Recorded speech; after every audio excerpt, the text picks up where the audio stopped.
Hello everyone, welcome back to our NCERT series. कल history class 6 NCERT का हमने chapter 4 complete किया। आज हम चैप्टर 5 करेंगे। इससे पहले मैंने चैप्टर 4 के कुछ क्वेश्चंस कंपाइल किए हैं यहाँ पे। ये क्वेश्चंस मैंने दृष्टि आईएएस की साइट से लिया है। आप चाहें तो डायरेक्टली उनकी साइट्स पे जाके एनसीईआरटी क्विज कंपाइलेशन के सेक्शन में आपको क्लास वाइज सभी क्विजेज मिलेंगे। बहुत ही अच्छे क्विज हैं और बहुत ही ईजिली आप उनको जाके प्रैक्टिस कर सकते हैं। तो अब हम स्टार्ट करते हैं क्वेश्चन 1 से। Among the various cities to be discovered in the Indian subcontinent, which of the following was first city to be discovered? तो सबसे फर्स्ट सिटी डिस्कवर करने वाली ऐसी कौन सी साइट थी, कौन सी सिटी थी? हड़प्पा। हड़प्पा, जिसकी वजह से ही उस पूरे सिविलाइजेशन का नाम हड़प्पन सिविलाइजेशन पड़ा। तो हड़प्पा साइट जो है वो फर्स्ट सिटी थी। Question 2. In the context of the characteristics of the cities of Harappan civilization, which of the following is not correct? Questions में इसका बहुत ध्यान रखिएगा कि करेक्ट पूछा जा रहा है या नॉट करेक्ट या इनकरेक्ट। ठीक है, तो इनमें से कौन सा स्टेटमेंट करेक्ट नहीं है? हम सारे ऑप्शंस पढ़ लेते हैं एक बार। Many of the cities were divided into 2 और मोर पार्ट्स। ठीक है, जो सिटीज़ थे वो 2 या 2 से ज़्यादा पार्ट्स में, जो कि सिटाडेल और लोअर टाउन में डिवाइडेड थे। Usually the western part was smaller but higher and eastern was larger but lower. ये भी ऑप्शन एकदम सही है। Third, archaeologist call the lower part of the city as the lower town and the higher part as citadel. हाँ, एकदम सही है। Fourth option, the walls of raw bricks were built around each part. ये option गलत है। ये option क्यों गलत है? क्योंकि रॉ ब्रिक्स की नहीं, बेक्ड ब्रिक्स की वॉल्स जो हैं वो बनी हुई थी। Question 3. In the context of houses, drains and streets of Harappan civilization, which of the following statement is not correct? देखिए, मैं ज़्यादा से ज़्यादा क्वेश्चन इसलिए नॉट करेक्ट वाले ला रही हूँ ताकि आपका ध्यान जाए कि जब एग्ज़ाम में या आप प्रैक्टिस कर रहे हो तो सबसे पहले चीज़ हो कि आप देखें कि करेक्ट पूछ रहा है या नॉट करेक्ट। बहुत सारे बच्चों के क्वेश्चंस इसी वजह से गलत हो जाते हैं। उनको आंसर सही आते हैं बट जस्ट बिकॉज उन्होंने क्वेश्चन सही से पढ़ा नहीं होता वो गलत मार्क करके आ जाते हैं, है ना। तो ऑप्शंस क्या है? नॉट करेक्ट पूछ रहा है यहाँ पे। जनरली हाउसेज वर ईदर 1 और 2 स्टोरीज हाई। ठीक है, सही है। Most houses had a separate bathing area and some had wells to supply water. सही है, बहुत सारे जगह पे, बहुत सारे हाउसेज में एक सेपरेट बेदिंग एरिया था और बहुत में तो वेल्स भी थे वाटर सप्लाई करने के लिए। Many of these cities had open drains. देखिए, ओपन ड्रेन्स नहीं थे, इनके ड्रेन्स जो हैं वो क्लोज्ड थे। Each drain had a gentle slope so that water could flow through it. सही है ऑप्शन ये। ठीक है, तो सी ऑप्शन यहाँ पे हम लोग चूज करेंगे क्योंकि वो नॉट करेक्ट है। Question 4. In the context of stone weights and beads, consider the following statements. Limestone was commonly used to make weights. ये ऑप्शन गलत है। क्यों? क्योंकि लाइमस्टोन नहीं, चर्ट यूज़ होता था। CHERT, चर्ट, जो कि एक टाइप ऑफ स्टोन है, वो यूज़ करते थे वेट्स के लिए। Carnelian stones were used in the construction of beads. ये वाला ऑप्शन सही है, तो ओनली 2, सेकेंड ओनली, यानी बी ऑप्शन यहाँ पे करेक्ट होगा। Question 5. A stone statue of a man wearing an embroidered garment was found from which of the following? कल हमने एक पिक्चर देखी जहाँ पे एक bearded man था और embroidered cloth उन्होंने पहना हुआ था। वो स्टैचू जो है वो किस साइट पे पाया जाता है? तो वो मोहनजोदारो में पाया गया था। ठीक है, तो यहाँ पे बी ऑप्शन करेक्ट होगा। Last question. Traces of cotton clothes were found in which of the following Harappan sites? Cotton cloth के ट्रेसेस कहाँ पाए गए थे? मोहनजोदारो में। ठीक है, मोहनजोदारो में पाए गए थे। एक क्वेश्चन और है इसके बाद, एक मिनट। ये है last question. In the context of the imported raw materials in the Harappan civilisation match list 1 and 2. List 1 में आपको इम्पोर्टेड रॉ मटेरियल्स यानी कि ये रॉ मटेरियल्स कहाँ से इम्पोर्ट करके लाए गए थे, और लिस्ट 2 वो लोकेशन है जहाँ से इम्पोर्ट किए गए थे। तो कॉपर कहाँ से इम्पोर्ट किया गया था? सॉरी, कॉपर को राजस्थान से इम्पोर्ट किया गया था। ठीक है, टिन अगर देखा जाए तो उसे अफ़गानिस्तान से इम्पोर्ट किया गया था। गोल्ड कर्नाटका से इंपोर्ट किया गया था और प्रेशियस स्टोन जो है वो गुजरात से इंपोर्ट किया गया था। तो आंसर आपका क्या हो जाएगा? A3, B2, C4 and D1। ठीक है, तो अब हम आगे बढ़ते हैं। Chapter 5 of history class 6 NCERT। इसका टाइटल है what books and burials tell us. तो सबसे पहले मैं ये बता दूं कि जब हम पढ़ रहे होते हैं तो मैं हाईलाइट करते हुए चलती हूँ। वो बिल्कुल भी ऐसा नहीं है कि मैं जितना हाईलाइट कर रही हूँ वो सभी इम्पॉर्टेंट है, क्योंकि मैं ऑलमोस्ट हर लाइन को हाईलाइट कर रही होती हूँ। वो इसलिए है ताकि आप लोग मेरे साथ साथ फॉलो अप कर सकें कि हम किस लाइन पर पढ़ रहे हैं, है ना। वरना जो इम्पॉर्टेंट पॉइंट्स होते हैं वो मैं बोल देती हूँ कि हाँ ये इम्पॉर्टेंट है, इस तरीके से पूछ सकते हैं। ठीक है, तो स्टार्ट करते हैं। One of the oldest books in the world. You may have read, you may have heard about the Vedas. There are 4 of them. अब ये इम्पॉर्टेंट है। वेदास हैं, कितने होते हैं? 4 होते हैं। कौन कौन से? Rigveda, Samaveda, Yajurveda and Atharvaveda. The oldest Veda is the Rigveda. Important point, oldest Veda कौन सा है? ऋग्वेद। कब कंपोज हुआ था ये? Compose about 3500 years ago. The Rigveda includes more than 1000 hymns. कम से कम 1028 हाइम्स जो है ना वो पाए गए हैं इसमें। इनको क्या बोला जाता है? इन हाइम्स को सुक्त, जिसका मतलब होता है well said. These hymns are in praise of various gods and goddesses। ये हाइम्स क्या कह रहे हैं, किस बारे में है? ये गॉड्स या गॉडेसेस के प्रेज कर रहे हैं, उनको प्रेज कर रहे हैं। 3 गॉड्स आर स्पेशली इम्पॉर्टेंट। तो 3 गॉड्स बहुत इंपॉर्टेंट हैं।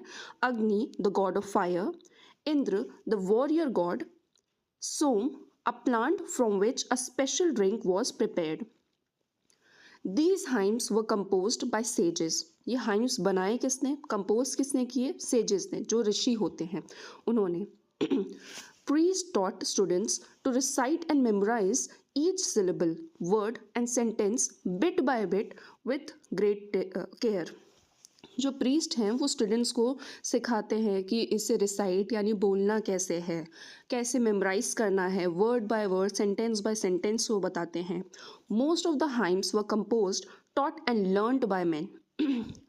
A few were composed by women. बहुत सारे जो हाइम्स हैं वो वैसे तो कंपोज किए गए मैन द्वारा, उससे पढ़ाते भी मैन थे, लर्न भी मैन करते थे, लेकिन कुछ ऐसे हैं जो वुमेन ने कंपोज किए। The Rigveda is in old or Vedic Sanskrit. Rigveda को किस लैंग्वेज में लिखा गया? ये वैदिक संस्कृत में लिखा गया। Which is different from Sanskrit you learn in school these days. जो अभी हम संस्कृत स्कूल में पढ़ते हैं ना, उससे वो थोड़ा सा अलग है। The books we use are written and printed. The Rigveda was recited and heard rather than read. जो अभी हम बुक्स पढ़ते हैं वो तो रिटन फॉर्म में होते हैं, प्रिंटेड होते हैं। वो जो ऋग्वेद है उन्हें रिसाइट किया जाता है, बोला जाता है। जैसे कोई एक टीचर है वो बोल रहा है और जो स्टूडेंट्स हैं वो बैठ के सुन रहे हैं उनको। It was written down several centuries after it was first composed. जब कंपोज किया गया, ऐसा नहीं कि कंपोज कर दिया गया तुरंत उसको लिख दिया गया कहीं पे, नहीं, कंपोज करने के बहुत सालों बाद जो है उसे राइट डाउन किया गया। And printed less than 200 years ago. और प्रिंट तो बहुत ही बाद में किया गया, मतलब अभी 200 साल से भी कम साल पहले किया गया। Sanskrit and other languages. Sanskrit is part of a family of languages known as Indo European. अब हर एक लैंग्वेज किसी एक फैमिली का पार्ट है ना। फैमिली मतलब सबके अलग अलग है। जैसे एक है इंडो यूरोपियन, इस इंडो यूरोपियन फैमिली लैंग्वेज का पार्ट संस्कृत है। Some Indian languages such as Assamese, Gujarati, Hindi, Kashmiri and Sindhi. Asian languages such as Persian and many European languages such as English, French, German, Greek, Italian and Spanish belong to this family। ये सारे इस family के part हैं। They are called a family because they originally had words in common। क्यों इनको family बोला जाता है? क्योंकि ओरिजिनली इनके वर्ड्स जो हैं बहुत कॉमन हैं। टेक द वर्ड्स मात्र, जो कि हिंदी में है, संस्कृत में। हिंदी में इसका मतलब माँ या इंग्लिश में इसका मतलब मदर है। तो ये थोड़ा सा सिमिलर हो गया है ना, मातृ, माँ, mother. Other languages used in the subcontinent belong to different families. For instance, those used in the northeast belong to the Tibeto-Burman family. जैसे कि Tamil, Telugu, Kannada, Malayalam belong to the Dravidian family, and the languages spoken in Jharkhand and parts of central India belong to Austroasiatic family. How historians study the Rig Veda. Historians, like archaeologists, find out about the past, but in addition to material remains, they examine written sources as well. अब historians को वैसे तो जो हमने evidences अभी तक पढ़े कि कहीं पे टॉयज़ मिला, टेराकोटा, कहीं पे कुछ और मिला, उसके अलावा वो रिटन सोर्सेज से भी बहुत सारी चीज़ें, फाइंडिंग्स जो है वो पता करते थे. तो let us know how they study the Rigveda. Some of the hymns in the Rigveda are in the form of dialogues. अब कुछ हाइम्स जो है ऋग्वेद में वो डायलॉग के फॉर्म में थे. This is part of one such hymn, a dialogue between a sage named Vishwamitra and two rivers Beas and Sutlej that were worshipped at goddesses. तो ये जो जिसकी बात हो रही है ना, वो कहाँ पे, यहाँ नीचे दिया हुआ है, यहाँ पे विश्वामित्र एंड रिवर्स के बीच में. ये अभी हम पढ़ेंगे. इससे पहले ये पिक्चर किस चीज़ का दिया हुआ है, ये एक मैन्युस्क्रिप्ट है, ऋग्वेद से लिया हुआ है ना. This manuscript of the Rigveda on birch bark was found in Kashmir. ये कहाँ पाया गया, कश्मीर में. About 150 years ago, it was used to prepare one of the earliest printed text of the Rig Veda as well as English translation. It is now preserved in library in Pune, Maharashtra. अब इस box में क्या दिया हुआ है, विश्वामित्र और reverse के बीच में क्या कॉन्वर्जेशन हुई वो डायलॉग फॉर्म में दिया हुआ है. विश्वामित्र क्या कह रहे हैं ये, ओ reverse, come down from the mountains like two swift horses, like two shining cows that lick their calves. You move like chariots to the sea, through the power of Indra. You are full of water and wish to unite with one another. The rivers. Rivers कह रही हैं क्या? We, who are full of water, move along the path the gods have made for us. Once we start flowing, we cannot be stopped. Why do you pray to us, O sage? अब क्योंकि ये dialogue के form में है तो हमें बोलना भी थोड़ा उस तरीके से ही चाहिए. ठीक है, तो आगे क्या है, Vishvamitra. O sisters, please listen to me. The singer who has come from a distance with his chariots and carts. Let your waters not rise above your axles so that we can cross safely. Vishvamitra एक तरीके से उन्हें plead कर रहे हैं कि please, मतलब आप ऐसा करो कि आपके वाटर्स जो हैं एक सर्टेन लेवल से ऊपर राइज ना करें, हम मतलब बहुत ही सेफली क्रॉस कर सकें. रिवर्स क्या कह रही हैं, the rivers, we will listen to your prayers so that you can cross safely. Now historians point out that this hymn was composed in the area where these rivers flow. अब जाहिर सी बात है ये hymn कहाँ पे compose किया गया होगा, ऐसे एरिया में जहाँ पे दो रिवर्स जो हैं ब्यास और सतलज फ्लो करती हैं, क्योंकि जो विश्वामित्र हैं वो बात तो ऐसे एरिया में कर रहे होंगे ना जहाँ पे रिवर्स फ्लो हो रही हैं. They also suggest that the sage lived in the society where horses and cows वो वैल्यूड एनिमल्स. अब इनके डायलॉग से, इनके कॉन्वर्जेशन से हिस्टोरियंस इस कंक्लूजन पे पहुँचे कि ये उस टाइम की बात हो रही है जहाँ सोसाइटी में हॉर्सेस और काउस को बहुत वैल्यूएबल एनिमल्स माना जाता था. क्यों? क्योंकि यहाँ पे ऊपर, यहाँ पे देखिए, विश्वामित्र ने ना इनको एक तरीके से कंपेयर किया हुआ है इन रिवर्स को स्विफ्ट हॉर्सेस से, शाइनिंग काउस से जो लिक करते हैं अपने काफ्स को. तो इसका मतलब कि उस टाइम पे सोसाइटी के लिए हॉर्स और काउस बहुत इंपॉर्टेंट थी. Other rivers, specially the Indus and other tributaries and the Saraswati are also named in the hymns. तो आगे हाइम्स में सरस्वती का भी मेंशन किया गया हुआ है, रिवर का. इंडस और उसकी ट्रिब्यूटरीज का भी मेंशन है. Ganga and Yamuna are named only once. एक बार गंगा और यमुना का भी नाम लिया गया है हाइम्स में. Cattle, horses and chariots. There are many prayers in the Rig Veda for cattle, children, especially sons, and horses. Horses were yoked to chariots that were used in battles, which were fought to capture cattle. Battles were also fought for land, which was important for pasture and for growing hardy crops that ripen quickly such as barley. तो battles किस वजह से होती थी? Land के लिए भी होती थी, ठीक है। लैंड का यूज़ क्या था? पेस्चर के लिए था। हार्डी क्रॉप्स भी ग्रो किए जाते थे, ठीक है, जैसे ये बार्ली वगैरह। Some battles were fought for water to capture people and to capture people. कुछ बैटल्स किस लिए होते थे? वाटर के लिए भी होते थे, कुछ लोगों को कैप्चर करने के लिए भी होते थे। Some of the wealth that was obtained was kept by the leaders, some was given to the priest, and the rest was distributed amongst the people. जो वेल्थ ये ऑब्टेन करते थे ना, वो कुछ तो लीडर्स रख लेते थे, कुछ प्रीस्ट को दे देते थे और कुछ लोगों में बांट देते थे। Some wealth was used for the performance of yajna और sacrifices in which offerings were made into the fire. अब क्या होता था कि यज्ञ या यज्ञ जिसे बोला जाए, तो ये एक तरीके का सैक्रिफाइसेस है। इसमें क्या होता था? ऑफरिंग्स जो है फायर को, जैसे अभी हमारे यहाँ हवन वगैरह होता है ना, तो उसमें कुछ चीज़ें चढ़ाते हैं हम, तो उसी तरीके से वेल्थ वगैरह या कुछ ऐसे सैक्रिफाइसेस यज्ञ में फायर को हम ऑफर करते थे। These were meant for gods and goddesses. Offerings could include ghee, grain and in some cases animals. Most men took part in these wars. There was no regular army. This is very important. ये question form में आ जाता है। जिस time की बात हो रही है यहाँ पे, है ना, अर्ली वैदिक पीरियड की एक तरीके से बात हो रही है। इस टाइम पे कोई रेगुलर आर्मी नहीं थी। बैटल्स की बात हुई है बट यहाँ पे रेगुलर आर्मी नहीं थी।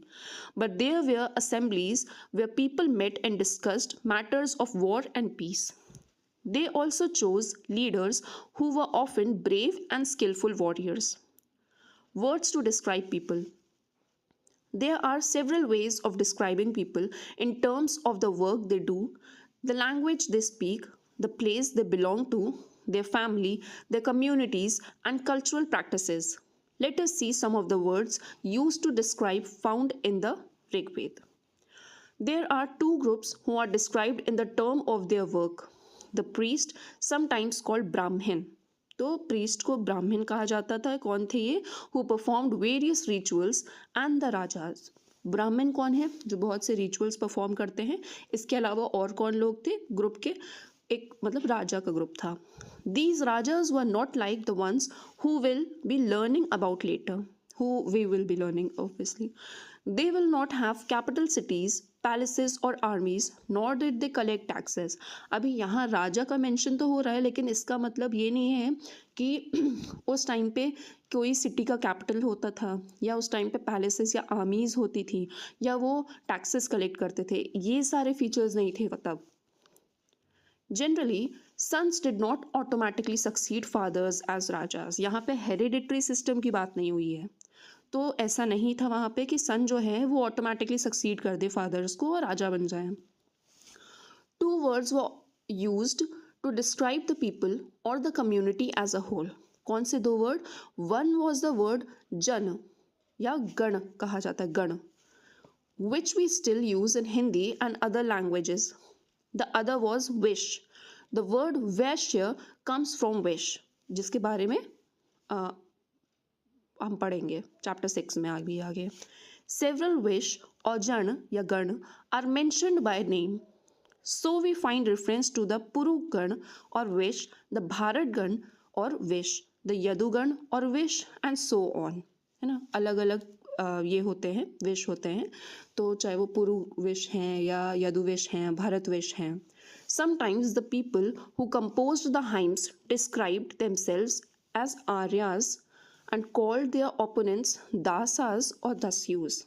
कुछ ऐसे लोग थे जो हाइम्स कंपोज करते थे और अपने आप को आर्यास कहते थे और अपने ओपोनेंट्स को दासास या दस्यूस कहते थे.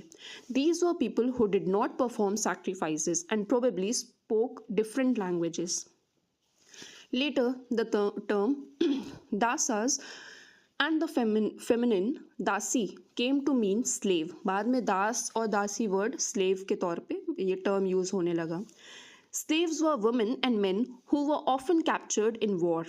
They were treated as a property of their owners, who could make them do whatever work they wanted. Slaves कौन थे? ये वो लोग थे, मेन या वुमेन, जो वॉर्स के टाइम पे कैप्चर करके लाए गए होते थे और इनसे मतलब इनके जो ओनर्स हैं वो इनको एक अपनी प्रॉपर्टी की तरह यूज़ करते थे, मतलब वो चाहे तो उनसे किसी भी तरीके का काम करवाते थे. While the Rigved was being composed in the northwest of the subcontinent, there were other developments elsewhere. तो नॉर्थ वेस्ट में तो हम देख रहे हैं कि ऋग्वेद कंपोज की जा रही थी, लेकिन दूसरी जगह भी, चाहे वो ईस्टर्न पार्ट सदर्न पार्ट है, वहाँ पे दूसरी चीज़ें भी हो रही थी, डेवलपमेंट हो रहा था. Silent sentinels, the story of the megaliths. Look at the illustration on the next page. ये है ना, ये. This type of megalith is known as cyst. Some cysts, like the one shown here, have portholes which could be used as entrance. तो ये megalith की एक picture है. These stone boulders are known as megaliths, literally big stones. These were carefully arranged by people and were used to mark burial sites. The practice of erecting megaliths began about 3000 years ago and was relevant throughout the Deccan, South India, Northeast and Kashmir. ये जो megalith practice है ये start कब हुई? 3000 years ago. और ये कहाँ कहाँ पाई गई? डेक्कन एरिया में, साउथ इंडिया में, नॉर्थ ईस्ट में और कश्मीर वाले एरिया में. Some important megalith sites are shown in map 2 page 14 जो कि है ऊपर. While some megalith can be seen on the surface, other megalithic burials are often underground. Sometimes archaeologists find a circle of stone boulders or a single large stone standing on the ground. These are the only indications that there are burials beneath. तो एक बार हम megalithic site देख लेते हैं जल्दी से, है ना. पेज नंबर 14 पे है.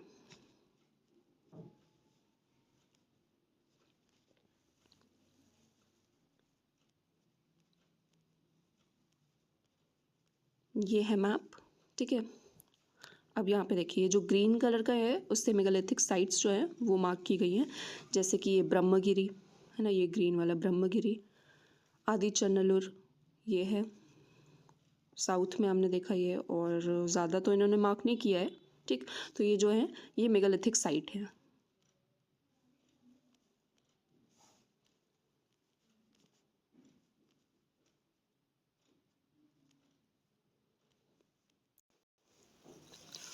All these burials have some common features. Generally, the dead were buried with distinctive pots which are called black and red ware.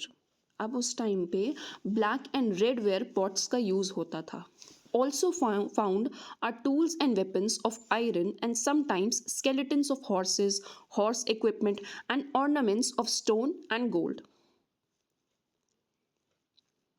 Was iron used in Harappan sites? अब यहाँ पे पिक्चर में देखिए क्या दिया हुआ है. Iron equipment found from megalithic burials. Left top ये हॉर्स इक्विपमेंट है आयरन का. लेफ्ट बिलो यहाँ पे एक्सिस है, ठीक है. यहाँ पे क्या है? ये एक डैगर है. Finding out about social differences. Archaeologists think that objects found with a skeleton probably belong to the dead person. Sometimes more objects are found in one grave than in another. कुछ grave में हमें एक ही किसी human का skeleton पाया गया, दूसरे Graves में अगर देखा गया तो स्केलेटन एक से ज़्यादा थे. फाइंड ब्रह्मगिरी ऑन मैप 2, तो हमने एक बार देखा था ब्रह्मगिरी था, ठीक है. Here one skeleton was buried with 33 gold beads, 2 stone beads, 4 copper bangles and 1 conch shell. आप सोचिए एक स्केलेटन के साथ इतने सारे ऑर्नामेंट्स गोल्ड के, स्टोन के, कॉपर से बने हुए, उनको भी बरी किया गया है साथ में. Other skeletons have only a few pots. कुछ ऐसे भी स्केलेटन्स थे जिसमें सिर्फ पॉट्स बरी किए गए थे. तो एक तरीके से यहाँ पे आपको क्लास डिफरेंस नहीं दिख रहा कि हाँ एक के साथ तो आपने गोल्ड, स्टोन, कॉपर, इन सब चीज़ों के बीड्स, बैंगल्स बरी किए हैं, दूसरे में सिर्फ पॉट्स हैं. These finds suggest that there was some difference in status amongst people who were buried.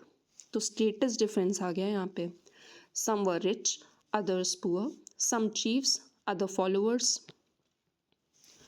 Were some burial spots meant for certain families? क्या ऐसा है कि कुछ मतलब फिक्स स्पॉट्स हैं जहाँ पे जिनका बरियल सिर्फ फैमिलीज़ के लिए हो, कि एक जगह फिक्स कर दी और वहाँ पे सेम फैमिली के ही लोग को बरी किया जाएगा. Sometimes megaliths contain more than one skeleton. कभी कभी मेगालिथ्स में एक से ज़्यादा स्केलेटन पाए गए थे. These indicate that people perhaps belonging to the same family were buried in the same place, though not at the same time. तो एक से ज़्यादा बरियल जहाँ पे पाए गए, स्केलेटन पाए गए, ऐसा अज्यूम किया गया, ऐसा माना गया कि हो सकता है वो सेम फैमिली के हों बट टाइम पीरियड अलग अलग हो, है ना.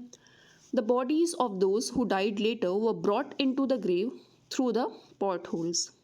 Stone circles or boulders placed on the surface probably served as signposts to find the burial site so that people could return to the same place whenever they wanted to. A special burial at Inam गांव. Enum गांव भी एक site है. ये site कहाँ पे है? घोड़ रिवर के पास, जो कि एक ट्रिब्यूटरी है भीम रिवर की. It was occupied between 3600 and 2700 years ago. Here adults were generally buried in the ground laid out straight. यहाँ पे अडल्ट्स को बरी किया गया स्ट्रेट, मतलब सीधा लिटा के, with the head towards the north. इस बरियल में जो डेड बॉडी जो स्केलेटन रखा गया उसका हेड जो है नॉर्थ साइड में फेस किया गया, कि मतलब नॉर्थ साइड में उनका हेड है.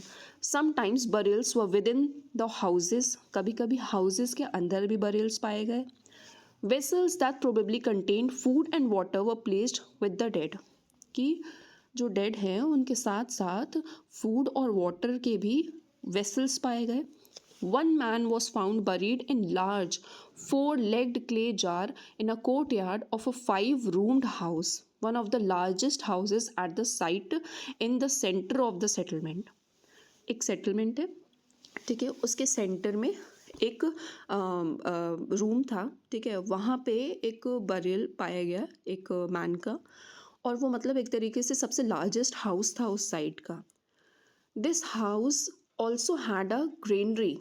The body was placed in a cross-legged position, और बॉडी को cross-leg position में प्लेस किया गया.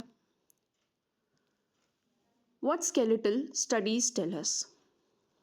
अब ये जो skeletal studies हैं, जो भी findings, जो burials मिले, उनसे क्या historians या scholars ने conclusion निकाला या क्या ऐसी findings निकाली? It is easy to make out skeleton of a child from its smaller size. Small size से हमें पता लगता है कि ये किसी child का होगा skeleton. However, there are no major differences in the bones of a girl and boy. बहुत ही major difference girl और boy में ऐसा मतलब नहीं है. Can we make out whether a skeleton was that of a man or a woman? क्या मतलब देख के हम पता कर सकते हैं कि जो skeleton है वो किसी man का है या woman का है? Sometimes people decide on the basis of what is found with the skeleton. तो कई बार लोग ये जान देख के डिसाइड करते थे कि उस स्केलेटन के साथ में क्या पाया गया है. जैसे कि if a skeleton is found with jewellery, it is sometimes thought to be that of a woman. However there are problems with this, क्योंकि कभी कभी मेन भी जो हैं वो ऑर्नामेंट्स पहनते थे. तो ऐसा ज़रूरी नहीं है कि स्केलेटन के साथ ज्वेलरी पाई गई है तो वो वुमेन का ही हो. A better way of figuring out the sex of the skeleton is to look at the bone structure. The hip or the pelvic area of women is generally larger to enable childbearing. है ना. तो skeleton में और किस तरीके से उनका bone structure देख के पता कर सकते थे. जो पेल्विक रीजन या हिप एरिया जो होता है वो वुमेन का थोड़ा सा लार्जर होता है क्योंकि वो चाइल्ड बेयर करती हैं. These distinctions are based on modern skeletal studies. About 2000 years ago, there was a famous physician named Charak who wrote a book on medicine known as Charak Samhita. There he states that the human body has 360 bones. This is a much larger number than the 200 bones that are recognized in modern anatomy. अभी हम लोग ने एक तरीके से हम कहते हैं कि 206 बोन्स है ह्यूमन बॉडी में, अभी हमारे जो मॉडर्न एक तरीके से स्टडी है उस हिसाब से. बट 2000 साल पहले एक हमारे फिजिशियन थे जिनका नाम चरक था. उन्होंने अपनी एक मेडिसिन की बुक थी चरक संहिता, उसमें लिखा था कि 360 बोन्स हैं ह्यूमन बॉडी में. मतलब बहुत ही लार्ज नंबर है अभी के हिसाब से. Charak arrived at this figure by counting the teeth, joints and cartilage. तो हो सकता है उन्होंने ये भी काउंट किया हो और फिर वो इस नंबर पे पहुँचे हों. ऑक्यूपेशंस एट इनम गांव. तो ये जो साइट है इनम गांव, वहाँ पे लोगों के ऑक्यूपेशन क्या थे. Archaeologist have found seeds of wheat, barley, rice, pulses, millets, peas, and sesame. Bones of number of animals, many bearing cut marks that show they may have been used as food, have also been found. These include cattle, buffalo, goat, sheep, dog, horse, ass, sambar, spotted deer, black buck, antelope, hare, and mongoose, besides birds, crocodile, turtle, crab, and fish. There is evidence that fruits such as bear, amla, jamun, dates, and a variety of berries were collected elsewhere. अब China की बात हो रही है यहाँ. Around 3,500 years ago, we found we find some of the first evidences of writing in China. अब 3,500 years ago जो है वहाँ पे चाइना में हमें कुछ राइटिंग एविडेंसेस मिले, है ना. ये जो पिक्चर है वो जैसे है. These writings were on animal bones. Animal के bones पे ये हमें मिले. These are called oracle bones because they are used to predict the future. Kings got scribes to write questions on the bones. Would they win battles? Would the harvest be good? Would they have sons? The bones were then put into fire and they cracked because of the heat. अब क्या होता था कि ये जो bones हैं animal bones जिसको auricle bones बोला जाता था, उस पे किंग्स जो हैं स्क्राइब्स के थ्रू वो लिखवा देते थे अपने क्वेश्चंस को, जो भी उनको जानना होता था कि क्या वो बैटल में जीतेंगे, क्या हार्वेस्ट इस बार की अच्छी होगी, क्या उन्हें सन होंगे कि नहीं. और फिर उसके बाद उन बोन्स को फायर में डाल दिया जाता था और जिसमें हीट की वजह से वो क्रैक करता था. Then fortune tellers studied these cracks and tried to predict the future. जो फॉर्च्यून टेलर्स होते थे वो इन क्रैक्स की मदद से वो उसको स्टडी करके वो फ्यूचर प्रेडिक्ट करने की कोशिश करते थे. As you may expect they sometimes made mistakes. Obviously कभी कभी गलतियाँ हो जाती थी उनसे. These kings lived in palaces in cities. They amassed vast quantities of wealth, including large, elaborately decorated bronze vessels. However, they did not know the use of iron. लेकिन उस time पे इस टेक्स्ट के हिसाब से वो कह रहे हैं कि उनको आयरन का यूज़ नहीं पता था. ठीक है, यहाँ पे देखिए कुछ इंपॉर्टेंट डेट्स दी हुई हैं. Beginning of the composition of Vedas कब स्टार्ट हुआ? Vedas composition 3,500 years ago. Beginning of the building of megaliths कब हुआ? 3,000 ईयर्स अगो. इनम गांव में सेटलमेंट कब स्टार्ट हुआ? Between 3,600 and 2,700 years ago. Charak about कब आए, ये कब थे, कौन सा टाइम पीरियड में? 2,000 ईयर्स अगो. ठीक है, तो यहाँ हमारा चैप्टर ख़त्म होता है, 5th वाला भी. क्वेश्चंस यहाँ पे दिए हुए हैं. अगर आपको राइटिंग प्रैक्टिस करनी हो तो इन क्वेश्चंस को आप कर सकते हैं इनके थ्रू प्रैक्टिस. चैप्टर आपने अभी पढ़ा, उसके बाद कल से हम चैप्टर 6 पे स्टार्ट करेंगे. Thank you.